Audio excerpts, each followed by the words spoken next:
भगवद गीता अध्याय 2 सांख्य योग, आत्मा, कर्म और शांति का दिव्य ज्ञान। कुरुक्षेत्र की युद्ध भूमि में अभी कुछ क्षण पहले ही एक ऐसा दृश्य घटा था जिसने पूरे युद्ध को रोक दिया था। दो विशाल सेनाएं आमने सामने खड़ी थीं। घोड़ों की टापें, शंखनाद, धनुषों की टंकार। हर योद्धा युद्ध के लिए तैयार था। लेकिन उसी समय महान योद्धा अर्जुन अपने ही विचारों में डूब चुके थे। उनकी आंखों में आंसू थे, उनका मन भारी था और उनका प्रसिद्ध गांडीव धनुष अब उनके हाथ में नहीं था। वो रथ में बैठ चुके थे।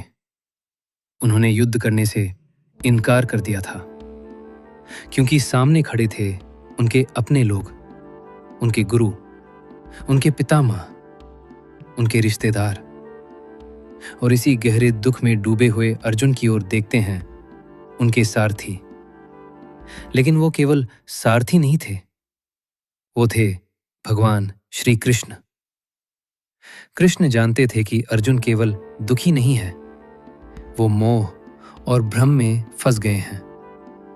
और यही वो क्षण था जब कृष्ण ने मानव इतिहास का सबसे महान ज्ञान देना शुरू किया।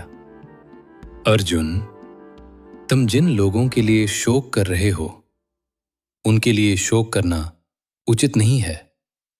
फिर भी तुम ज्ञानी लोगों जैसी बातें कर रहे हो। श्री भगवान उवाच, अशोच्यानन वशोचस्त्वं प्रज्ञावादांश्च भाषसे गतासून गतासूंश्च नानुशोचन्ति पंडिताः। ज्ञानी व्यक्ति न जीवित के लिए शोक करता है और न मृत के लिए। कृष्ण के शब्द कठोर नहीं थे, लेकिन उनमें गहरी करुणा थी। वो अर्जुन को डांट नहीं रहे थे, वो उन्हें सत्य दिखा रहे थे। क्योंकि अर्जुन जिस दुख में डूबे थे वो दुख वास्तव में अज्ञान से पैदा हुआ था। और इसलिए कृष्ण अब अर्जुन को जीवन का सबसे बड़ा रहस्य बताने वाले थे। अर्जुन, जिसे तुम मृत्यु समझते हो वो वास्तव में अंत नहीं है। ये केवल एक परिवर्तन है। देहिनो अस्मिन् यथा देहे कौमारम यौवनम जरा तथा देहांतर प्राप्तिर धीरस्तत्र न मोह्यति। जैसे इस शरीर में बचपन आता है, फिर युवावस्था आती है और अंत में बुढ़ापा आता है, उसी तरह मृत्यु के बाद आत्मा एक नए शरीर को प्राप्त करती है। और जो व्यक्ति बुद्धिमान होता है वो इस परिवर्तन से भ्रमित नहीं होता। कृष्ण की बात सुनकर अर्जुन चुप थे। उनका मन अभी भी दुख से भरा था, लेकिन अब उनकी आंखों में एक प्रश्न था। क्या सच में मृत्यु अंत नहीं है? क्या आत्मा वास्तव में अमर है? कृष्ण अर्जुन के मन को समझ रहे थे, इसलिए उन्होंने आत्मा के बारे में एक और गहरा सत्य बताया। अर्जुन, आत्मा कभी जन्म नहीं लेती और कभी मरती भी नहीं। न जायते म्रियते वा कदाचित नायं भूत्वा भविता वा न भूयः अजो नित्यः शाश्वतोऽयं पुराणो न हन्यते हन्यमाने शरीरे।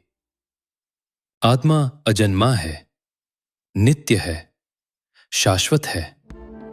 और जब शरीर नष्ट होता है तब भी आत्मा नष्ट नहीं होती।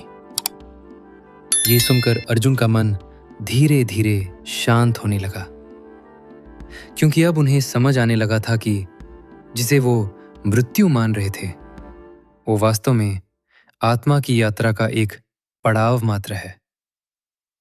लेकिन कृष्ण की शिक्षा अभी समाप्त नहीं हुई थी। अब कृष्ण अर्जुन को जीवन का दूसरा सबसे महत्वपूर्ण सिद्धांत समझाने वाले थे, कर्म का सिद्धांत। अर्जुन, इस संसार में मनुष्य का अधिकार केवल उसके कर्म पर होता है। फल पर नहीं। कर्मण्येवाधिकारस्ते मा फलेषु कदाचन मा कर्मफल हेतुर भूर्माते संगोऽस्त्व कर्मणि। तुम्हारा अधिकार केवल कर्म करने में है, फल में कभी नहीं। इसलिए कर्म के फल को अपना लक्ष्य मत बनाओ और कर्म न करने में भी आसक्त मत हो। ये भगवत गीता की सबसे प्रसिद्ध शिक्षा है, क्योंकि अक्सर मनुष्य कर्म से ज्यादा फल के बारे में सोचता है। अगर फल अच्छा हुआ तो खुशी, अगर फल बुरा हुआ तो दुख। लेकिन कृष्ण कहते हैं, जब मनुष्य फल की चिंता छोड़ देता है और केवल अपने कर्तव्य पर ध्यान देता है, तब उसका मन वास्तव में मुक्त हो जाता है। लेकिन कृष्ण अर्जुन को एक और गहरा रहस्य समझाने वाले थे। अर्जुन, इस संसार में इच्छाएं कभी समाप्त नहीं होती, लेकिन जो व्यक्ति इच्छाओं के पीछे भागता रहता है उसे कभी शांति नहीं मिलती, और जो व्यक्ति इच्छाओं के बीच भी स्थिर रहता है वही सच्ची शांति प्राप्त करता है। आपूर्यमाणम मचल प्रतिष्ठम समुद्रमापः प्रविशन्ति यत्वत् तद्वत् कामा यम प्रविशन्ति सर्वे स शांति मापनोति न काम कामी।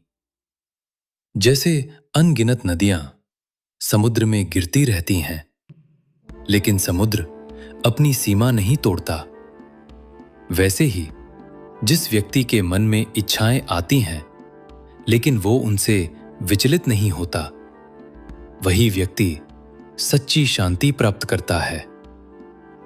कृष्ण की बातें अब अर्जुन के हृदय को छूने लगी थीं। अभी कुछ समय पहले जो अर्जुन दुख और भ्रम में डूबे हुए थे, अब धीरे धीरे उनकी आंखों में स्पष्टता आने लगी थी, क्योंकि कृष्ण उन्हें जीवन का वास्तविक अर्थ समझा रहे थे। जीवन केवल सुख और दुख का खेल नहीं है। जीवन एक यात्रा है, आत्मा की यात्रा। और इस यात्रा में मनुष्य का सबसे बड़ा कर्तव्य है सत्य को समझना और अपने धर्म का पालन करना। इस अध्याय की सीख। भगवत गीता का दूसरा अध्याय केवल अर्जुन के लिए नहीं था। ये शिक्षा हम सभी के लिए है, क्योंकि अर्जुन की तरह हम भी जीवन में कई बार भ्रम, डर और दुख में फंस जाते हैं। कभी रिश्तों के कारण, कभी असफलता के कारण और कभी भविष्य के डर के कारण। और तब हमारा मन भी अर्जुन की तरह कमजोर पड़ने लगता है। लेकिन इसी जगह भगवान कृष्ण हमें 3 बहुत गहरी सीख देते हैं। पहली सीख, हम केवल शरीर नहीं हैं। भगवान कृष्ण हमें याद दिलाते हैं कि हम केवल ये शरीर नहीं हैं। शरीर तो बदलता रहता है, बचपन से युवावस्था और फिर बुढ़ापा। लेकिन जो हमारे भीतर है, जो सच में हम हैं, वो आत्मा है। और आत्मा कभी नहीं मरती।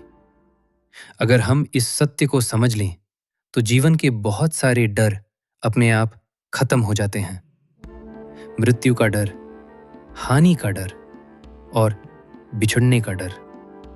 क्योंकि तब हमें समझ आता है कि जीवन एक लंबी यात्रा है और हम उस यात्रा के यात्री हैं।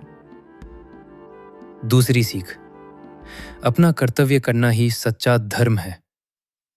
कृष्ण अर्जुन से कहते हैं कि मनुष्य का अधिकार केवल कर्म पर है, फल पर नहीं। इसका मतलब ये नहीं कि फल महत्वपूर्ण नहीं है। इसका मतलब ये है कि अगर हम हर समय केवल परिणाम के बारे में सोचते रहेंगे तो हमारा मन डर और चिंता से भर जाएगा। लेकिन जब हम पूरी ईमानदारी से अपना कर्तव्य करते हैं तो हमारे भीतर आत्मविश्वास पैदा होता है, और यही कर्म योग है। इसलिए जीवन में जो भी जिम्मेदारी हमें मिली है, चाहे वो परिवार की हो, काम की हो या समाज की हो, उसे पूरी निष्ठा से निभाना ही सच्चा धर्म है। तीसरी सीख, इच्छाओं पर नियंत्रण ही शांति का रास्ता है। कृष्ण कहते हैं कि जिस तरह नदियां समुद्र में गिरती रहती हैं, लेकिन समुद्र कभी अपनी सीमा नहीं तोड़ता, वैसे ही एक बुद्धिमान व्यक्ति के जीवन में इच्छाएं तो आती हैं, लेकिन वो उनसे विचलित नहीं होता। आज हमारे जीवन में अधिकतर दुख की वजह यही है कि हम हमेशा कुछ और चाहते रहते हैं, और जब वो नहीं मिलता तो हम दुखी हो जाते हैं। लेकिन अगर हम अपने मन को संतुलित रखना सीख लें तो जीवन बहुत शांत हो सकता है। सच्ची खुशी बाहरी चीजों में नहीं होती, सच्ची खुशी मन की शांति में होती है। अंतिम समझ, इस अध्याय का सार बहुत सरल है। जब हम ये समझ लेते हैं कि हम आत्मा हैं, हमारा कर्तव्य कर्म करना है और इच्छाओं पर नियंत्रण रखना ही शांति का मार्ग है, तब जीवन के सबसे कठिन क्षणों में भी हम डगमगाते नहीं। और यही वो ज्ञान है जिससे अर्जुन का मन बदलने वाला था। और यही ज्ञान आज भी हर व्यक्ति के जीवन को बदल सकता है। अगले अध्याय में भगवान कृष्ण अर्जुन को कर्म योग का और गहरा रहस्य समझाएंगे।